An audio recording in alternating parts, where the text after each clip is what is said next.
பொறுமை, பேஷன்ஸ். பொறுமை என்பது கடலினும் பெரியது என்பார்கள். பொறுத்தார் பூமி ஆழ்வார் என்று சொல்வார்கள். பொறுமை, அதாவது எதற்கும் அவசரப்படக்கூடாது, எதையும் விரைவாக முடிக்க வேண்டும் என்று எண்ணக்கூடாது. பொறுமையாகத்தான் எதையும் கையாள வேண்டும். வெற்றி காண வேண்டும் என்றால் நன்கு ஆராய்ந்து அறிந்து அதை செயல்படுத்த பொறுமை வேண்டும்.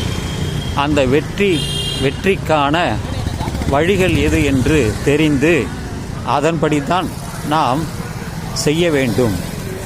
அதனால்தான் பொறுத்தார் பூமி ஆழ்வார்.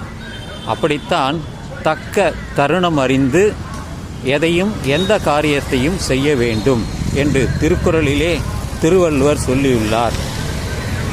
பொறுத்தார் பூமி ஆழ்வார் என்பது ஒரு பழமொழிதான். அதன் அடிப்படையில் தான் பல நூல்கள் எழுதியுள்ளார்கள்.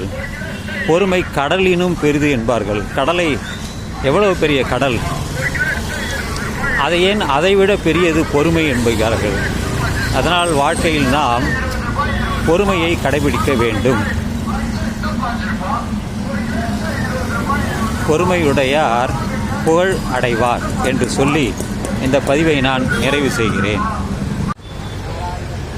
ஒருத்தார்க்கு ஒரு நாள் இன்பம், பொறுத்தார்க்கு ஒன்றும் துணையும் புகழ் என்றுதான் திருக்குறள் சொல்வார்.